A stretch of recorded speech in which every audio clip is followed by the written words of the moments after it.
Welcome back, guys. Today we're going to take this four-wheel drive machine that the kids is driving around on the yard, and we're going to convert it from lead acid to lithium ion. So basically this ATV was gasoline driven from the beginning and it was not worth it and you cannot drive it properly. So I converted this to an electric engine of roughly 500 watts with lead acid batteries at 24 volts. Though all those batteries I had that was second hand are now kind of destroyed, and that was guessing. So basically what we're going to do is today we're going to convert it to 18650 instead. And I have a couple of cells still left on the shelf, so let's do that and get it going again for the kids. So basically the battery pack that I've been running today is this here. Two 12 volt 4.2 amp hour batteries.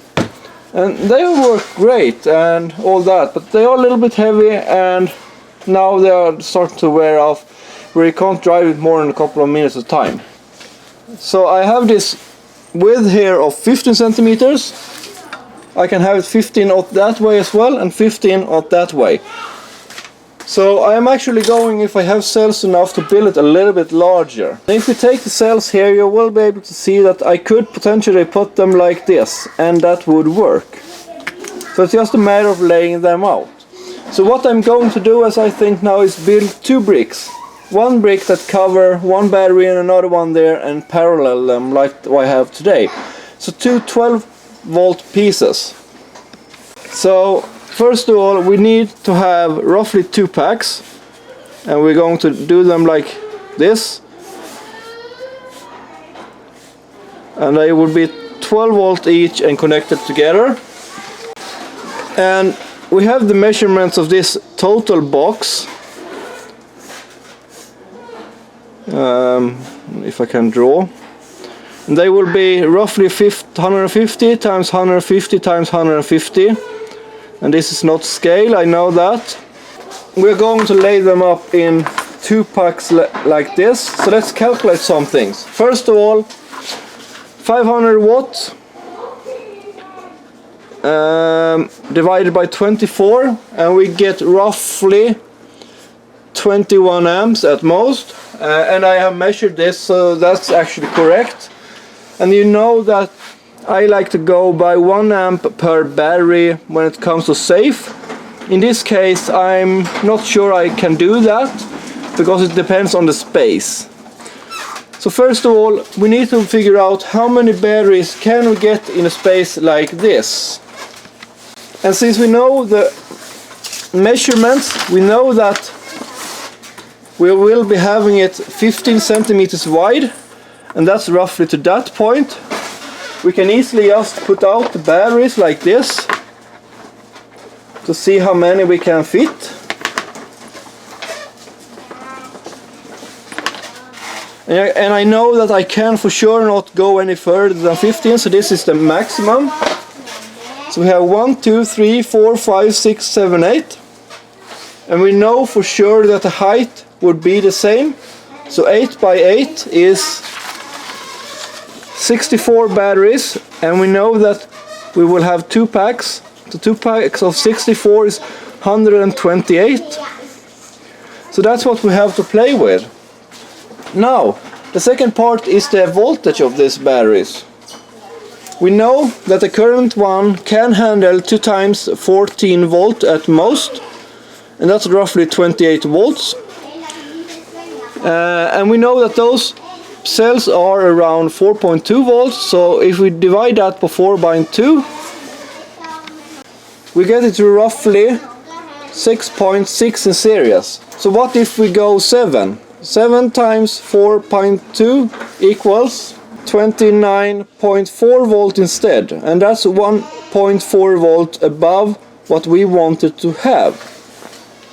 And this should not be a problem. Let's say we don't charge it up to that top number.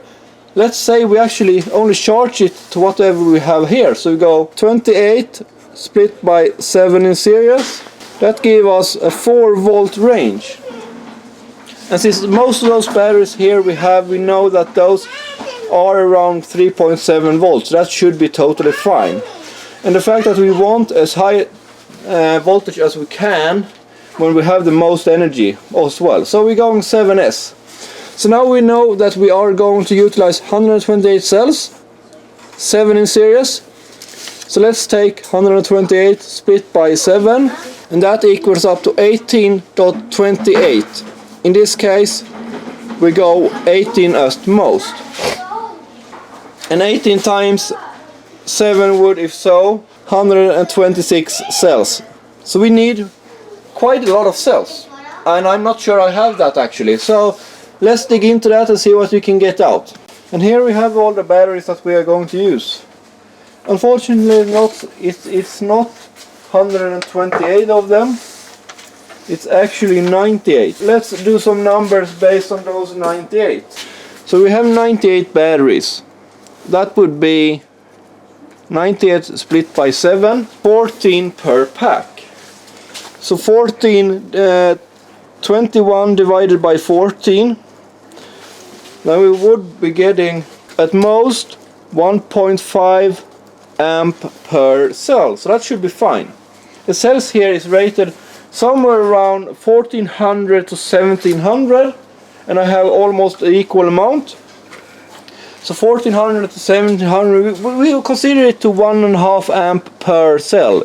So 1.5 amp hours times, we know that we had 14 per cell. That would give us a pack of 21 amp hours. So we are going from originally 7 amp hours to 21 amp hours. Same size almost, and a lot more amp. So let's get this together. And another thing as well we need to consider here is how many we will have in each pack. And I think I want full in one and slightly less in the other one. So that means we had 4S in this pack here and 3S in this pack here. We know that we can carry 64 in one pack, so 4 times 14, that would equal 56 cells in this pack. And the other one, that is 3S, should give us 42.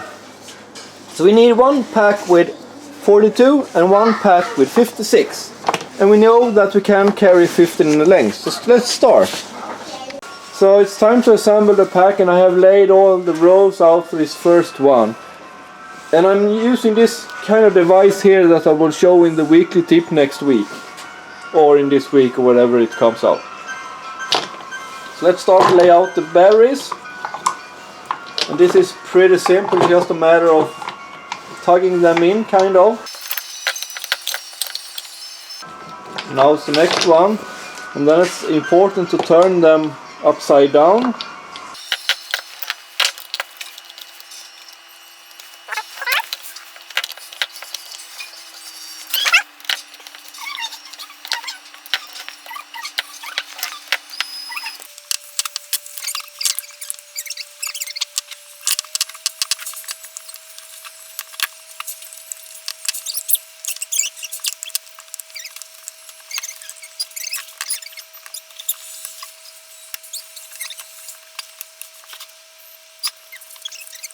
It's now time to solder them together, and it's just a matter of tying it all up. So basically this first row here will tie it up, second row here tied up, and then we do the other thing as well. So first of all, we need to make sure that we have solder on every cell.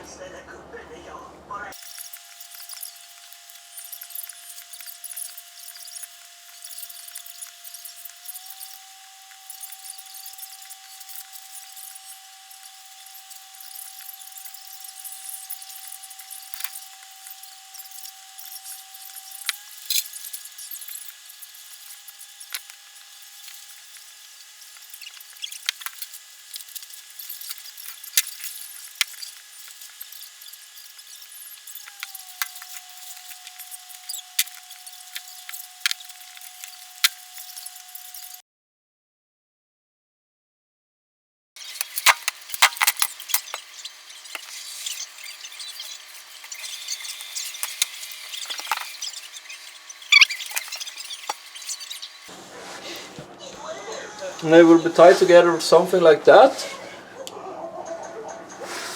Of course you need to have something in between to protect them. and I will be creating that as well. And of course I have negative down there, and ideal spot would be to connect it to that one, but that one is also negative. So that means I will need to have the wire from there up there. And once again I'm going to use this 6 square millimeter cable, because that's most likely thick enough. So let's cut that up and get it sorted.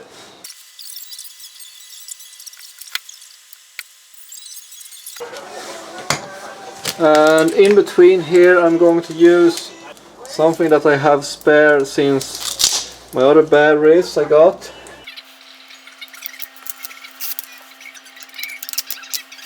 This is the other side here that I will be connecting as well. And no, I have not forgotten about balancing this. So of course I'm adding balancing leads as well.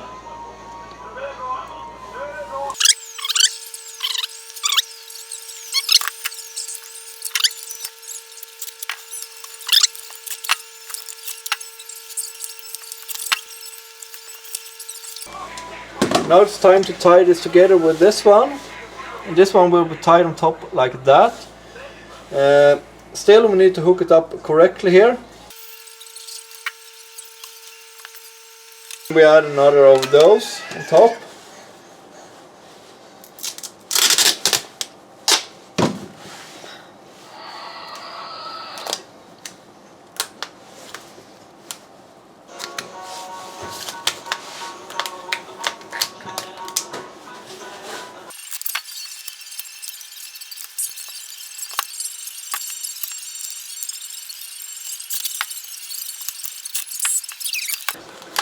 So basically we almost have the pack ready, and I could most likely have had those cells down here and everything like that. Doesn't really matter. It's not the nicest pack ever seen, but it should work. So let's go ahead and tie those cables up a little bit to make sure that we have everything nice and neat.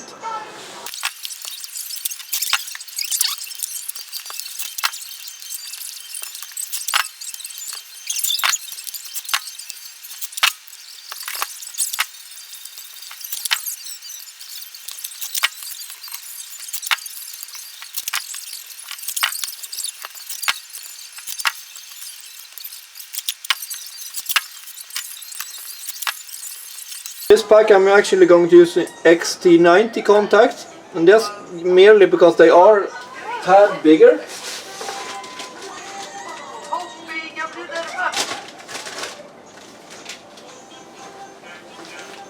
But it's also because I have this type here that is anti, I don't know what they call it, anti-spark or something like that, and they have a small resistor built in that should charge up the controller before you engage it fully. So, and that's actually a good thing on this case, because this charge controller, every time you pull the plug in, it sparks a lot. So we're going to add this contact, and it also fits the cables a little bit better. I'm not sure how long I need them, something like that.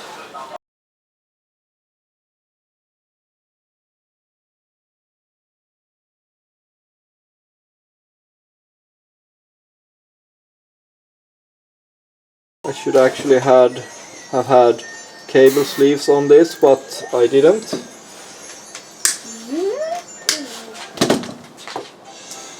So that's basically the pack, and as you can see I have not tied in the balance lead yet. That's because I didn't have anyone for 7S.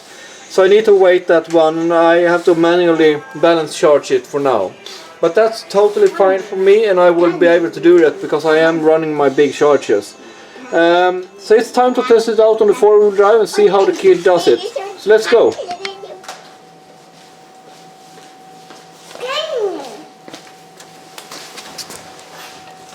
Du kan bara skjuta ut den snart. Vi är redo.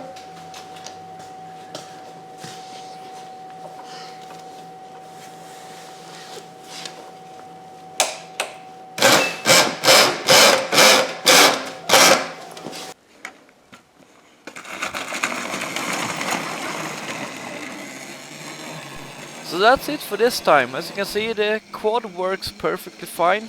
He's not throttling it out fully, but still, it works better than good compared to before. So basically, guys, I would like to thank you for watching this episode. It was some time since I did an episode, so it was time to get something out. The quad works perfectly fine, and I still need to do some tweak ups when it comes to the chain and everything like that, but that's another history. So thank you guys for watching, and if you haven't subscribed, don't forget to do that. And if you want to support my channel, take a look below at my Patreon and PayPal links. So guys, thank you all, and see you next time. Bye!